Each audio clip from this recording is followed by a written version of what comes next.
I once believed that after 15 years of working tirelessly to save the company through one crisis after another, I would be treated with at least a modicum of respect. But on that morning in the 28th floor meeting room overlooking Manhattan in front of over a dozen colleagues, I was stripped of all my worth. All because of a comment that seemed like constructive feedback but was aimed directly at my weight. I am Megan Carter, 38 years old, living in Brooklyn. After 15 years at HudsonTech Solutions, I had become the gatekeeper of the company's complex compliance system, which safeguarded a $240 million federal contract. No one wanted to touch it except me, but everyone understood if the system failed, the entire company would be on the brink of collapse. In the office, I was different from the rest. No marathons, no green smoothies every morning, and definitely not the fit and healthy standard everyone secretly admired. But I believed that work and results were what mattered. That day, Brad, the new manager with a stellar track record in California, stood up after I presented. He smiled faintly, his eyes glancing over me as if weighing something I think we should consider a more dynamic representative to inspire the team. And our clients. The room fell silent. I heard someone sip their coffee to cover their awkwardness. Jenna, my closest colleague, frowned but remained silent. I didn't ask again. I didn't react. I just took off my employee badge, placed it on the table, and stood up. The chair behind me made a soft sound, but it was enough for me to remember forever. I walked out of the room trying to keep my steps slow, as if I was the one who had ended the meeting. I arrived at my apartment in Brooklyn as dusk was falling. The streetlights shone through the window yellow and quiet, just like my mood at that moment. I put my bag on the chair, hung up my coat, and stood still for a moment. I didn't cry. I didn't scream. I just stood there in silence, letting my mind catch up with everything that had just happened. On my desk was the silver laptop I used for my personal projects.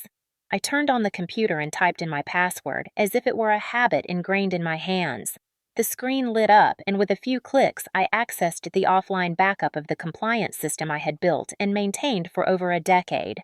I began backing up all the operation logs, access lists, and patches I had written myself when the vendor ran away. Then slowly, I opened the control panel and clicked on the Revoke Admin Token command. A warning popped up 36 hours after revocation. The system will automatically lock if no replacement is confirmed. I clicked Yes. The countdown began. I leaned back and exhaled. It wasn't a feeling of revenge. It was like placing the final brick in the wall, protecting myself. Glancing at the corner of the kitchen, I saw the bag of potato chips and the leftover pizza box from a few days ago. Normally, I would have opened them without thinking twice. But today was different. I grabbed a trash bag, threw all the junk food in it, then stood up, opened the refrigerator, and started writing a new list. Vegetables, fish, whole grains. The next morning, I woke up earlier than usual. There was no alarm from Outlook, no email from Brad with an all-caps subject line. Instead, there was early morning light filtering through the blinds and a quiet kitchen. I poured myself a cup of black coffee and took a sip just as my phone vibrated. The first message was from Greg in Finance. Megan, what's going on? The system has been reporting errors since last night. Several transactions haven't been processed. Before I could finish reading, a second message popped up, this time from Jenna. Vault 41 isn't granting new access. Melissa is panicking. Brad says to ignore it, but I'm not comfortable. I placed my phone face down on the desk. On my laptop screen, the countdown clock was still ticking 35 hours and 12 minutes. Every second that passed brought us closer to the moment when the entire company would realize what we had done. Meanwhile, on the 28th floor of HudsonTech, Melissa sat in front of a dark screen, her forehead wrinkled, the mouse cursor hovering. On the black background, white letters flashed, custodian undefined. Access denied.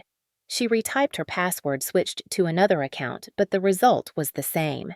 Brad stood behind her, arms crossed, took a deep breath, and exhaled as if it were no big deal.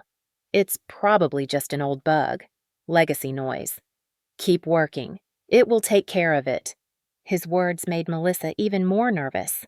She had only been working there for 2 weeks, was unfamiliar with the system, and certainly didn't have enough experience to recognize that this wasn't an old bug. As for me, instead of sitting there watching the clock tick down, I stepped out of the apartment and headed down to the gym in the apartment complex. Today was my second session with my new trainer, Laura, a fit woman in her 40s, who had told me she had been body shamed throughout her school years. We started with a few warm-up exercises, then moved on to light weights. "We'll take it slow," Laura said. "This isn't about getting back at anyone, it's about you feeling better about yourself." I smiled and nodded, but deep down, I knew I had more reasons than that.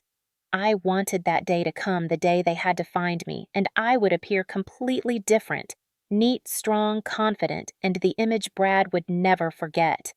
That evening, I cooked my first meal according to the new menu: pan-seared salmon, roasted vegetables, and a side of quinoa. As the aroma filled the kitchen, I opened my laptop and checked the log. In the warning column, a new red line appeared: Audit Sync Anomaly Detected. Last valid custodian signature, M. Carter. The next day, I had just returned from the gym when my phone started ringing non-stop. This time, it wasn't just messages, but missed calls as well. Jenna sent me a screenshot. Vault 41 was showing an error message: Audit Sync failed. Signature mismatch. Along with it was a note: Brad is getting angry. Melissa is about to cry. I opened my personal laptop and logged into the offline dashboard. The countdown clock showed over 20 hours remaining. I took a deep breath and began drafting an email. Recipient Henry Torres, Federal Oversight Office. The content was brief, just a confirmation that the custodian position for the system had been vacated due to termination of employment with no valid replacement. Attached was a confirmation document signed and stamped with the time. I clicked send without hesitation. This wasn't a game. This was an official procedure that the company was supposed to follow, but they hadn't. At HudsonTech, the atmosphere began to grow tense. Brad called everyone into an emergency meeting. Melissa reported that she couldn't access the vault, and IT confirmed that there was no way to override it because I had disabled that option 2 years ago with legal approval. Brad snapped. "Why did you do that?" The IT person replied succinctly: to comply with federal security requirements. She gave a presentation on this. "You were there." That morning, I was mixing a protein shake when my phone vibrated. A message from Jenna. "You'll want to hear this. Check the recording." I clicked on the file. Immediately, there was a loud crash, the sound of the conference room door being pushed so hard it hit the wall. Then Hanley, the CEO, spoke not loudly, but with a voice as heavy as iron. "Where is she?" No one answered. There was no sound of typing, no whispering. Only a silence, as if all the air had been sucked out of the room. Hanley emphasized again, this time enunciating each word: "I'm asking." "Where is she?" "Brad," his voice trembling slightly but still trying to remain calm, spoke up. "If you mean Megan, then her position has been restructured. We've reassigned her duties to Melissa." Hanley's mocking laughter echoed through the recording microphone. "Not amused. You just said reassigned to an intern. Do you know who she is?" Without waiting for Brad to respond, Hanley continued, his voice lowering sharp as a knife. "She's the only person in this building certified by the federal government to maintain Vault 41. And you removed her to find a more dynamic image."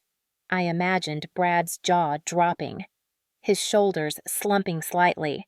Then, bam, Hanley slammed a file on the table. Papers scattered and someone gasped. "Do you see this red line? Notice of federal contract suspension. All federal contracts suspended. You just took away the only valid signature this system accepts. And you know what? It's been reported to the federal government by the very person you fired." Jenna said that Melissa sat silently, her face pale, her eyes down on the table. Greg from finance gripped his pen so tightly that it snapped in two. The others avoided Hanley's gaze. Brad tried to defend himself. It couldn't grant that permission. She disabled the override 2 years ago with legal approval. I was in that meeting. You were CC'd. Don't tell me you didn't know. A heavy sigh echoed, then Hanley lowered his voice, but still loud enough to cut through the room. Your mistake wasn't just firing the wrong employee. You destroyed the foundation that the entire company was built on. And now, that foundation is gone, never to return. In my Brooklyn apartment, I leaned against the kitchen counter, my protein shake still warm in my hands. Hearing this, I smiled. Not out of schadenfreude, but because finally someone had said out loud what I had silently carried for 15 years. I knew Brad was feeling what I felt in that 28th floor meeting room, stripped of all value except this time, in front of the entire company with no way out. I knew Brad was feeling what I felt in that 28th floor meeting room, stripped of all value except this time, in front of the entire company with no way out. 9:00 a.m. on Thursday. At HudsonTech, on 3 floors of offices, all screens flashed simultaneously, then displayed a cold red message, authorization lock.